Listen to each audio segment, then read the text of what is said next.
নমস্কার বন্ধুরা, সবাই কেমন আছো? আশা করছি খুব ভালো আছে। আর আমি ভীষণ ভালো আছি তোমাদের আশীর্বাদে। তো আজকে কী নিয়ে ভিডিও হতে চলেছে সেটা তোমরা ক্যাপশন বা থাম্বনেল দেখে অনেকে বুঝে গেছো। তো যারা আমার চ্যানেলে নতুন তারা অবশ্যই চ্যানেলটিকে সাবস্ক্রাইব বা ফলো করে দিও প্লিজ। আর যারা অলরেডি করে রেখেছো তাদেরকে অসংখ্য অসংখ্য ধন্যবাদ। যারা ফলো বা সাবস্ক্রাইব করে রেখেছো তাদেরকেও ধন্যবাদ। যারা আনসাবস্ক্রাইবার বা যারা ফলো করনি তবুও ভিডিও দেখো, তা সেই সব ভিউয়ার্সদের জন্য অসংখ্য অসংখ্য ধন্যবাদ এবং প্রণাম আমার তরফ থেকে। তো যাই হোক, তোমরা ছাড়া সবটাই অসম্পূর্ণ, এটা সবার আগে বলবো। আর আজকে আমি এত ধন্যবাদ প্রণাম কিসের জন্য দিচ্ছি তোমরা ক্যাপশন থেকে বুঝে গেছো, সেই কারণে আর ফার্স্টে বলিনি। তার একটাই কারণ,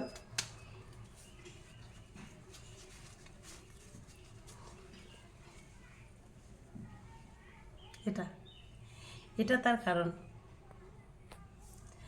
তো যাই হোক, এটা হচ্ছে আমার ফার্স্ট পেমেন্ট। এখানে যা টাকা আছে, মানে আমার কাছে টাকা না, এটা এটা হচ্ছে তোমাদের ভালোবাসা। সত্যি কথা, এটা পুরোটাই তোমাদের ভালোবাসা, পুরোটা হচ্ছে তোমাদের আশীর্বাদ। তো তোমরা ছাড়া সত্যি বারবার বলছি, পুরোটা মানে বৃথা। আমার খাটনি আর তোমাদের ভালোবাসা ফল হচ্ছে এটা। আমার খাটনি আর তোমাদের ভালোবাসার ফল এটা। তো যাই হোক, এখানে মোটামুটি হয়তো অনেকেই জিজ্ঞাসা করবে কত আছে। জানি হয়তো রুলস নেই, মানে বলার কোনো মানে নিয়ম নেই জানি, তবুও বলছি যে মোটামুটি এখানে যা আছে একটা স্মার্টফোন, যেমন তেমন একটা স্মার্টফোন হবে আর কি। খুব বেশি না, কিন্তু আমার কাছে প্রচুর, এটা প্রচুর। তো যাই হোক, চলো আমি তোমাদের কিছু কথা, আমার মনের কথা শেয়ার করতে চাই। আমি যখন ফার্স্ট সোশ্যাল মিডিয়ায় আসি, ক্যামেরা ধরতে পারতাম না, ভীষণ লজ্জা লাগতো, ভীষণ লজ্জা লাগতো। মানে কোনো ভিডিও করতে গেলে ভীষণ লজ্জা লাগতো, ব্লগ ভিডিও বানাতে গেলেও ভীষণ লজ্জা লাগতো, মানে সামনে ক্যামেরাটা কীভাবে ধরবো সেটাও লজ্জা লাগতো। কেউ থাকতো না, তখন চুপি চুপি ভিডিও বানাতাম। তখন ইউটিউব, আমার ফেসবুক জার্নিটা হচ্ছে আমার মোটামুটি 3 মাস, বেশি দিন হয়নি। আর আমার ইউটিউব জার্নি মোটামুটি 5 বছর। আজ 5 বছর পর আমি ফেসবুক থেকে, মানে ফেসবুকে আমার স্ট্রাগল বেশি দিনকার না, তবু আমি সোশ্যাল মিডিয়া থেকে যেহেতু টাকাটা পেয়েছি, সেক্ষেত্রে আমি বলবো সোশ্যাল মিডিয়ায় এসছি আমি আজকে 5 বছর। তো 5 বছরের মধ্যে 5 বছর ধরে আমি কিন্তু পরিশ্রম করছি, ধৈর্য হারাইনি। অনেকে অনেক কিছু বলেছে, অনেকে আমার আশেপাশের লোক, আত্মীয় পরিজন, এমনকি আমার নিজের হাজব্যান্ড। তো নিজের হাজব্যান্ডের এখনও সাপোর্ট পায় না। কারণ একটু 1 থেকে 2 হলেই সে অনেক রকম কথা শোনায়। তো তার কথা বাদ দাও, সবটাই তোমরা জানো। আর যাদের কথা বলবো, যারা আত্মীয় স্বজন বা পাড়া প্রতিবেশী সব রকম আছে, সবাই সব রকম আছে। এখন সফলতার মুখ দেখলে না সবাই তখন বলে যে, মানে এখন একটুখানি যেহেতু সফলতার মুখ দেখেছি, সবাই এখন ভালো বলে। এমন হয়েছে, আমাদের পাশেই মানুষ, আমার এই ফোনটা যখন কিনি, যে ফোনটাতে এখন ভিডিও বানাচ্ছে, আগে ছিল ভিভো Y20i। তো ওই সেটটা ছিল, ওই সেটটাতে না ক্যামেরা খুব একটা ভালো ছিল না। আর এই সেটটা ক্যামেরাটা মোটামুটি ভালো। আর তোমাদের একটা কথা বলবো, ক্যামেরা কোয়ালিটি মোটামুটি হাজার হাজার মানে 750-এর উপর থাকতে হবে, তবে ভিডিও কোয়ালিটি ভালো হয়, ভিডিওর ফোকাসটা ভালো হয়। যাদের ক্যামেরা ভালো না, তাদের চালিয়ে যাওয়া আশা করি হবে, এটাই বলবো। দেখো, আমারও ছিল না, আমি ভিভোতেই করতাম। এখন মোটামুটি যে ফোনটা আছে আমার, বেশি দাম না, মোটামুটি ভিভোর থেকে একটু ভালো। তো যাই হোক, আমার অনেক অভাবের মধ্যেও কিন্তু আমি সেটটা কিনেছিলাম।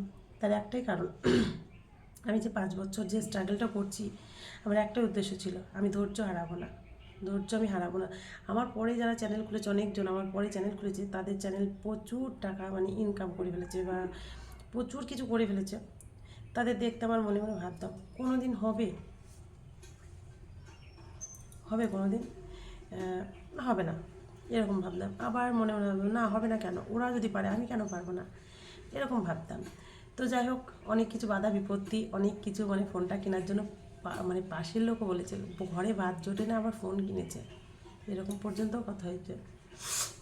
ঘরে ভাত জোটে না, এবার ফোন কেনে কেন, ওই টাকা দিয়ে হচ্ছে কি মানে দেনা শোধ করতে পারেনি, সে অনেক কিছু বলেছে। তো যাই হোক, আমি তাদের কথা ছাড়লাম, তাদের কথা দিয়ে আমি কিচ্ছু মনে করিনি। সব কিছু বাধা বিপত্তি সব কিছু কাটিয়ে আজকে আমি এই জায়গাতে এসেছি, সবটা তোমাদের জন্য, সবটা তোমাদের ভালোবাসার জন্য। এটুকুই বলবো। আর রোদ লাগছে সামনেখানে। তো যাই হোক, চলো আমি এখন হচ্ছে তোমাদের দেখাবো যেটা, সেটা হচ্ছে আমি টাকাটা তুলে কী কী করেছিলাম সেটা তোমাদের সাথে একটু শেয়ার করবো আর কি। আর কিছুই না, বেশি কিছুই করতে পারিনি, অল্প একটু টাকা। তো সেটা থেকে আমি কি কি করেছি সেটা তোমাদেরকে শেয়ার করব। এখানে অল্প কিছু কম আছে, এখান থেকে কিছু একটু খরচা করেছি আমি, সেটা ভিডিওতে আছে, তোমরা একটু দেখে নিও প্লিজ। আর আমি ভুল করেছি না ঠিক করছি সেটাও তোমরা জানিও প্লিজ প্লিজ। আর একটা কথাই বলবো, তোমরা ধৈর্য হারিও না। আর কি বলবো, মানে ধৈর্যের ওপরে কিছু হয় না পৃথিবীতে, সত্যি কথা, ধৈর্যের ওপরে কিছু হয় না। যাই হোক, চলো ভিডিওটা এতটুকুই। ফার্স্ট পেমেন্ট পেয়েছিলাম, জানি না কথাবার্তা ঠিকঠাক বলতে পারলাম না, এটুকুই বলার। আর একটা, হ্যাঁ, তোমরা যারা ফেসবুকে মানে নতুন নতুন কাজ করছো তাদেরকে বলি যে পেমেন্ট পাওয়া নিয়ে চিন্তা করো না, কাজ করো, সফল হবে অবশ্যই। আর সবথেকে বড় কথা, ফেসবুকের যে গাইডলাইন সেগুলো মেনে চলো, আশা করি হবে। আমার একটু প্রবলেম হয়েছিল, যেমন 22শে আগস্ট আমার পেমেন্ট অলরেডি ঢুকে গেছিলো, কিন্তু অ্যাকাউন্টে আমার অ্যাড হয়নি। কারণটা আমি জানি না সঠিক। যাই হোক, আমি অনেককে হেল্প চেয়েছিলাম, অনেকের কাছে আমি হেল্প চেয়েছিলাম, তো আমাকে একজন হেল্প করে। তো সে হেল্প করার পর হচ্ছে কি, হেল্প বলতে গেলে এমন কিছু না, সে আমাকে বলেছিল যে চিন্তা করো না, এসে যাবে, 10 তারিখ অবধি ওয়েট করো। আমি ব্যাংকে গেছিলাম, ব্যাংকে মানে আমি মোটামুটি 5-6 দিন ব্যাংকে গেছি, প্রত্যেক দিন ব্যাংকে যাই ব্যাংকে যাই ব্যাংকে যাই, টাকা ঢোকে না। ভীষণ মনের মধ্যে একটা খারাপ লাগা হয় যে আমি এত কষ্ট করলাম কিন্তু টাকাটা পাচ্ছি না, এরকম একটা হয় না মনের মধ্যে। তো পেড দেখাচ্ছে। তো যাই হোক, 22শে আগস্ট পেড হয়েছিল, আমার অ্যাকাউন্টে টাকাটা দেয় ওরা হচ্ছে 11 তারিখে সন্ধ্যে 7টার সময় আমার কাছে মেসেজ আসে। তো তারপরে আমি হচ্ছে 11-12 তারিখে যাই, এই দেখি হ্যাঁ টাকা ঢুকেছে। তো তারপরে আমার ভিডিওটা দিতে অনেক দেরি হয়ে গেল, হচ্ছে কি বৃষ্টি ফৃষ্টি এদিকেও, মানে নানান রকম ঝামেলার কারণে হচ্ছে আমার ভিডিওটা দিতে দেরি হলো, এটাই ব্যাপার। তো চলো, ভিডিওটা কেমন লাগলো জানিও প্লিজ। আমি গুছিয়ে কথা বলতে পারি না, ভুলভাল বললাম না ঠিক বললাম, একটু জানিও প্লিজ। আর চলো, যারা নতুন তারা অবশ্যই ভিডিওটা দেখো, আর প্লিজ একটু শেয়ার করে দিও, লাইক কমেন্ট করতে ভুলো না। যারা নতুন তারা প্লিজ ফলো করে দিও। টাটা, সবাই ভালো থেকো, দেখা হচ্ছে আগামী ভিডিওতে। টাটা।